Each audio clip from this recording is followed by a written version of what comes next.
guys, welcome back.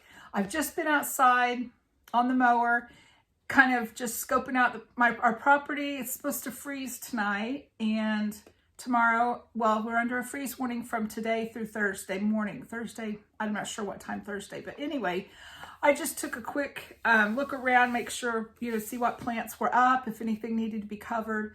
And while I was out there, it's already pretty cool outside. My nose is cold and red, but I was just thinking about summer is coming, and that got me to thinking about what all I need to do. Oh my goodness, I need to do this, I need to do that. And I happen to think, summer is a busy time for preppers. It's a prime time for prepping, for getting a lot of things accomplished for your prepping pantry and your home. So I want to just go through a few of those things for the beginning preppers out there. Hopefully give you all some new ideas. Hopefully spark some thought for others. Oh yeah, I need to be doing that too. Oh, I hadn't thought about that, how that goes. So outdoor preparations is kind of what I was thinking today as I was on the lawnmower. Things I need to do. I need to get my herb garden cleaned out and planned. What do I want to plant there? What do I want what are my goals for my herb garden? I like to dry my own herbs.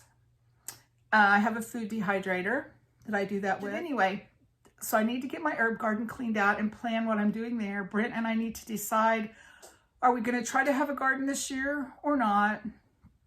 Gardening is hard for me since my knee surgery because I can't like get down and do the weeding and the planting. It's just hard for me. So I'm not sure if we'll do a garden or buy fresh produce off of people in my area and do some of my canning that way. I'm not sure what I'm going to do. We have wild blackberries that a lot of people like to go. They're usually ripe around July 4th, and people will pick wild blackberries and get those in the freezer for blackberry cobblers and jams and jellies and things like that. Canning is summer's a busy time for canning. I love to can.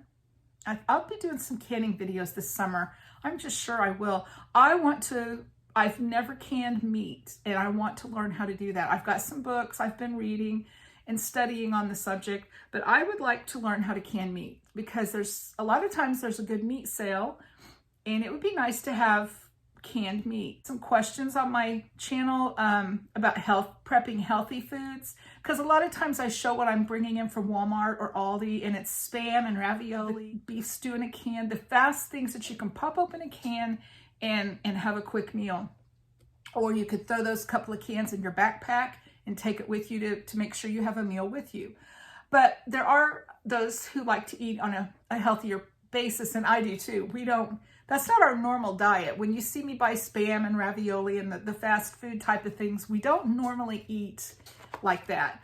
Those are for situations like if you're sick or if you don't have electricity, if you can't fix your normal meals. And I know I've said that before. That goes back to what I was saying about the canning. If you need to be on a low sodium diet or watch the sodium in your diet, the best advice I can give you would be to make your own, because you can control how much salt you put in your food.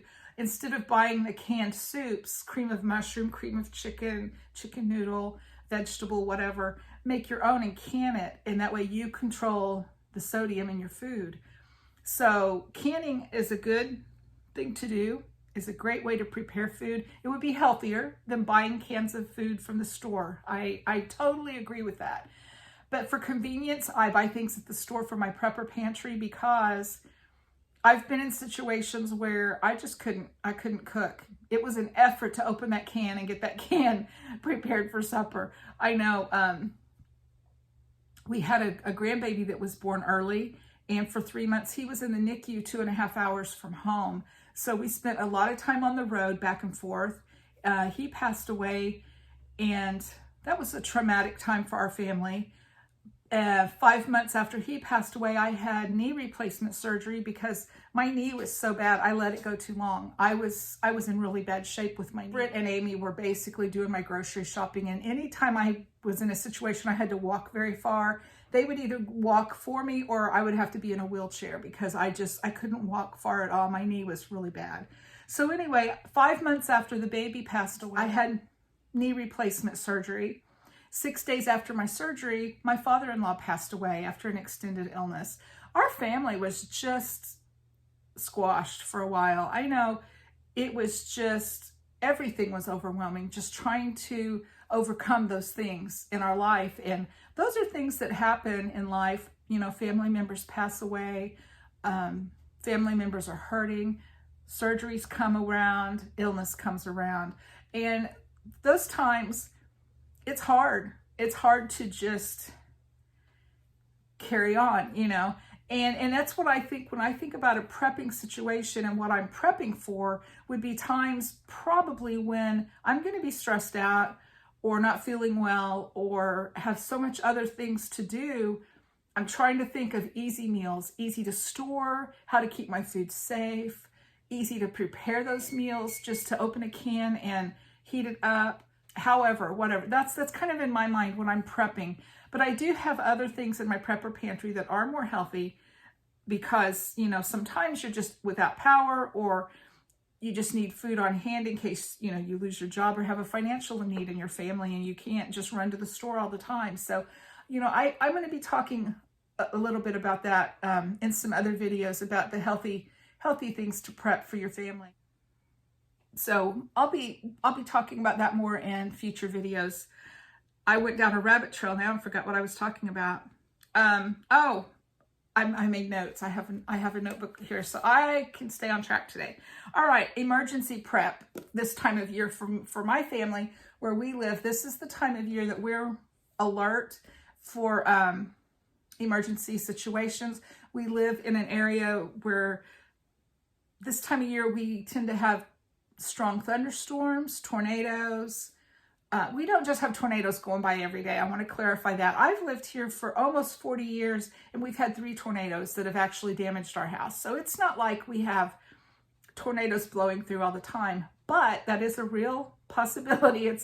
Once it's happened, you're always alert and trying to make sure that you're prepared for that if it happens again. So we have a weather radio in the living room that we keep plugged in all the time. And then I have an extra one I wanted to show you because this is a NOAA weather radio that we purchased.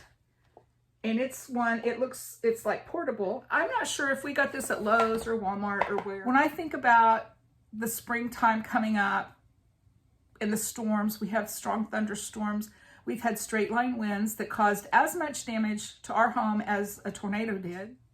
So we think about the weather radio. We get those, make sure those are functioning well. Flashlights with batteries, because frequently, you know, not frequently, but if a bad storm goes through, chances are we will lose power. So I make sure we have the flashlights and batteries, and we have our go bags ready just in case. Also, with summer coming, you need to think about summertime first aid for your area. For my area, we're outside more. There's sunburns, there's insect bites, there's splinters, scrapes, you know, just what it's like when you work outside, hit your finger with a hammer, whatever. So just be prepared for those things.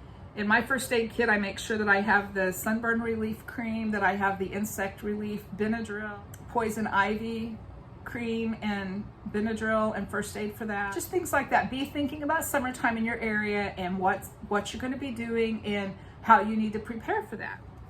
So that's basically what I wanted to talk about today with summer. I also wanted to show you a book. I'm jumping around and I'm sorry about that, but gardening as to whether or not you're going to garden. If you would like to garden and you're a beginner, because I kind of thought of beginners when I was thinking about this, you know, to kind of spark thoughts in the beginner prepper's mind of what they need to be doing for summer coming.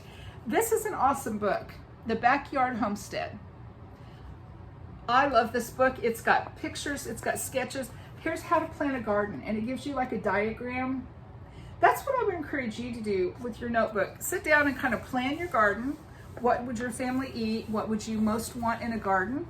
And how to plant it, where to plant, make sure that it drains very well. But this book tells you how to get started, how to maintain your plants, how to harvest your plants. It's got diagrams and pictures. This book is just absolutely full of information. So I would recommend that if you don't have this book, that you would make this a priority if you're planning on homesteading or growing your own food for your prepping pantry. Another book that I have that I haven't read a lot, but what I've seen I like, is The Ultimate Guide to Homesteading, an encyclopedia of independent living. This book is also just full of like pictures, instructions, lots of good things. So, okay, that's basically what I wanted to talk to you all about today, was the summertime prepping for beginners and what I do to prep for this time of year with the storms that we have in our area, and you know, the outside things that need to be done for summertime, whether or not we're going to have a garden this year, and I'm still not sure about that, but I do think I want an herb garden. My herb garden, I love my herbs and things like that. So anyway, I'm going to let you all go. Hope you're having a great week. I hope you like and subscribe my video. Ring that bell so you'll be sure and be notified of my future videos. And leave me a comment. Let me know about your summertime. What are your prepping plans for this summer? Are you going to have a garden? Are you going to can? I love your ideas. I'm encouraged when you share with me as well. So I hope to hear from you soon, and I'll be talking to you soon. Thanks for watching. Bye.